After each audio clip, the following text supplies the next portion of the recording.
شہر کوفہ میں ایک موچی رہا کرتا تھا۔ بازار میں اس کی ایک چھوٹی سی دکان تھی۔ وہ دن بھر اپنی دکان پر بیٹھا لوگوں کے جوتے چپل ریپیئر کرتا تھا۔ اس کی جو بھی آمدنی ہوتی، رات گھر جانے سے پہلے ان پیسوں سے وہ شراب اور گوشت خرید لیتا۔ ہر رات اس کے گھر میں شراب و کباب کی محفل سجا کرتی تھی۔ اس کے آوارہ دوست جمع ہو جاتے اور رات بھر شراب کا دور چلتا تھا، اور وہ اپنے تمام دوستوں کو رات بھر بھون بھون کر کباب بھی کھلایا کرتا تھا۔ اس کی زندگی کا یہی معمول تھا۔ نہ اس کے بیوی بچے تھے، نہ اس کا کوئی رشتہ دار تھا، بلکہ یہی چند دوست احباب تھے جو سب کے سب شرابی کبابی تھے۔ اور ہر رات وہ شراب کی محفل سجاتا اور اپنے دوستوں کو جمع کر کے ان کے ساتھ موج مستی کیا کرتا تھا۔ اس موچی کے پڑوس میں ایک اللہ والے رہا کرتے تھے جو پوری رات عبادت کیا کرتے تھے۔ اکثر موچی کی وجہ سے انہیں عبادت میں بہت خلل ہوا کرتی تھی۔ وہ جب بھی مصلی پر عبادت کے لیے کھڑے ہوتے تو موچی کے گھر سے آنے والے شورگل کی وجہ سے انہیں بہت ڈسٹرب ہوتا تھا، لیکن انہوں نے اپنے موچی سے اس کے تعلق سے کبھی کوئی بات نہیں کی، نہ ہی آپ نے کبھی اس سے کوئی لڑائی جھگڑا کیا اور نہ ہی کبھی ناراضگی کا اظہار کیا۔ موچی ہر رات اپنے دوستوں کو جمع کر کے موج مستی کی محفل سجایا کرتا، اور اللہ والے بھی اپنی عادت کے مطابق ہر رات مصلی پر کھڑے ہو کر نوافل کی کثرت کیا کرتی تھی۔ اتفاق سے ایک رات موچی جب اپنے دوستوں کو اپنے گھر پر جمع کر کے انہیں شراب پلا رہا تھا، وہ سب کے سب شورگل اور ہنگامہ کر رہے تھے۔ اس کی گلی سے شہر کوتوال کا گزر ہوا۔ جب شہر کوتوال نے موچی کے گھر سے شورگل اور ہنگامے کی آواز کو سنا، اس کے گھر کے دروازے پر آ کر شہر کوتوال دستک دیتا ہے۔ موچی نے نشے کی حالت میں اپنے گھر کے دروازے کو کھولا۔ شہر کوتوال نے جب گھر کے اندر شراب و کباب کی محفل دیکھی، فوراً حکم دیا سپاہیوں کو کہ ان تمام لوگوں کو گرفتار کر لیا جائے۔ ان تمام لوگوں کو گرفتار کر کے لے جا کر قید خانے میں ڈال دیا گیا۔ اگلی رات جب وہ اللہ والے اپنے گھر میں اللہ کی عبادت کر رہے تھے تو انہیں موچی کے گھر سے ہر رات آنے والی آواز آج سنائی نہیں دے رہی تھی۔ آج کوئی شورگل اور ہنگامہ نہیں تھا۔ وہ اللہ والے یہ سوچ کر پریشان ہو گئے کہ آخر موچی کے گھر سے کوئی آواز کیوں نہیں آتی۔ پھر آپ نے سوچا کہ شاید تھکا ماندہ ہوگا، آج سو گیا ہوگا۔ اگلی رات جب وہ عبادت میں مصروف تھے، انہوں نے دیکھا کہ آج رات بھی موچی کے گھر سے شورگل اور ہنگامے کی آواز نہیں آتی۔ انہوں نے سوچا کہیں میرا پڑوسی بیمار تو نہیں ہے۔ صبح ہوتے ہی انہوں نے پڑوس میں جا کر پتہ کیا۔ اس موچی کے تعلق سے تو لوگوں نے بتایا کہ شہر کوتوال نے اسے گرفتار کر لیا ہے اور وہ 2 دن سے قید خانے میں ہے۔ اللہ والے کو جیسے ہی پتہ چلا، انہوں نے فوراً شاہی لباس زیب تن کیا اور اس کے بعد گورنر کے پاس پہنچ گئے۔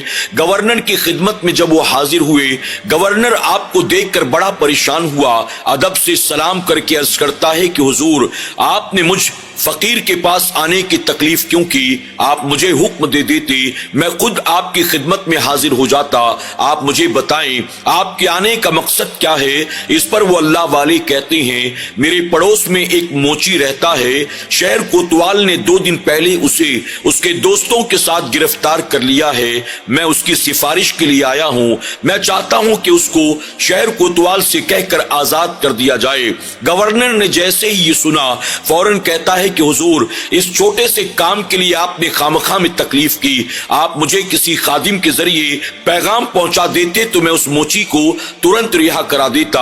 آپ گھر واپس جائیں، میں موچی کو ابھی رہا کرا دیتا ہوں۔ اس کے بعد گورنر نے شہر کوتوال کے پاس فوراً خط روانہ کیا اور کہا کہ اس فلاں موچی کو اس کے تمام دوستوں کے ساتھ رہا کر دیا جائے۔ اب شہر کوتوال کو جیسے ہی خط ملا، اس نے فوراً موچی اور اس کے تمام دوستوں کو آزاد کر دیا۔ موچی بڑا پریشان تھا کہ آخر معاملہ کیا ہے، کون ہے جو میری ضمانت دے گیا، کون ہے جو میری سفارش کر گیا؟ میں رنگے ہاتھوں پکڑا گیا تھا۔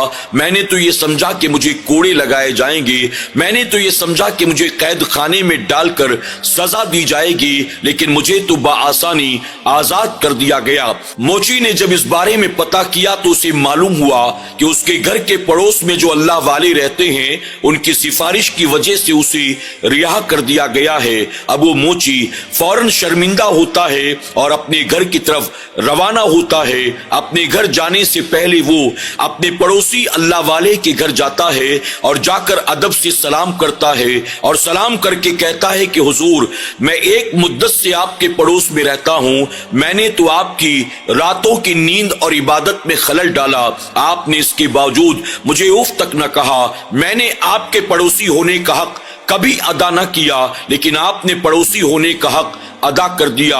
آپ نے میری سفارش کروائی اور مجھے قید خانے سے آپ نے آزاد کروا دیا۔ اب میں بھی آپ کو گواہ بنا کر اپنے تمام تر گناہوں سے سچی توبہ کرتا ہوں۔ آپ کے اس اخلاق کی بنیاد، آپ کے اس کردار کی بنیاد، آپ کے اس عمل کی بنیاد اور آپ کے اس پڑوسی کے حقوق کو ادا کرنے کی بنیاد، اپنے تمام تر گناہوں پر میں نادم ہوں، آپ کو گواہ بنا کر توبہ کرتا ہوں۔ آج کے بعد میں کبھی کسی کی نیند میں خلل پیدا نہیں کروں گا، آج کے بعد میں کبھی برائی اور گناہ کے راستے پر نہیں جاؤں گا۔ فرمایا گیا کہ اس نیک اللہ والے پڑوسی کی بنیاد اس موچی کو جو کہ شرابی تھا، رات بھر آوارہ گردی اور اللہ رسول کی نافرمانی کے کام کرتا تھا، اللہ تبارک و تعالیٰ نے سچی توبہ کی توفیق عطا کر دی اور وہ اپنے تمام تر گناہوں سے تائب ہو کر راتوں کو اللہ کی عبادت میں وہ بھی مصروف ہو گیا۔ سبحان اللہ۔ ناظرین اکرام، کیا آپ جانتے ہیں اس شرابی موچی کے وہ پڑوسی کون تھے جن کی سیرت اور اخلاق و کردار کی بنیاد اللہ نے ایک گناہ گار کو توبہ کی توفیق عطا کر دی؟ وہ پڑوسی اللہ والے کوئی اور نہیں بلکہ تمام اماموں کے امام، امام اعظم ابو حنیفہ رضی اللہ تعالیٰ عنہ، حضرت نعمان بن ثابت رضی اللہ تعالیٰ عنہ تھے۔ ہمارے امام کے اخلاق و کردار کی بنیاد اللہ تبارک و تعالیٰ نے ایک عادی شرابی کو سچی توبہ کی توفیق عطا کر دی۔ ہمیں اور آپ کو چاہیے ہم بھی اپنے امام کی سیرت کو اپنائیں، اپنے امام کے نقش قدم پر چلنے کی کوشش کریں، اپنے اخلاق و کردار کو، اپنے معاملات کو سنوارنے کی کوشش کریں۔ ہم بھی اپنے آپ کو عبادت و ریاضت میں لگائیں، اللہ رسول کی نافرمانی سے بچائیں۔ ہم بھی اپنے ماں باپ کے، پڑوسیوں کے، اہل و عیال کے، دوست احباب کے، رشتہ داروں کے حقوق کو ادا کریں۔ یقیناً اگر ہم لوگوں کے سامنے اپنے اچھے اخلاق و کردار کا مظاہرہ کریں گے تو سامنے والا کتنا بڑا گناہ گار کیوں نہ ہو، اگرچہ اس کا اسلام سے کوئی تعلق نہ بھی ہو، لیکن پھر بھی وہ ہمارے اخلاق و کردار کو دیکھنے کے بعد بغیر متاثر ہوئے رہ ہی نہیں سکتا۔ اللہ تبارک تعالیٰ ہمیں اور آپ کو ایسی سبق آموز کہانیوں سے سبق حاصل کرنے اور اپنے آپ کو نیکوں کے نقش قدم پر چلانے، اپنے آپ کو ہر طرح کی برائیوں سے، گناہوں سے، ناجائز و حرام کاموں سے بچانے کی توفیق عطا فرمائی۔ آمین یا رب العالمین۔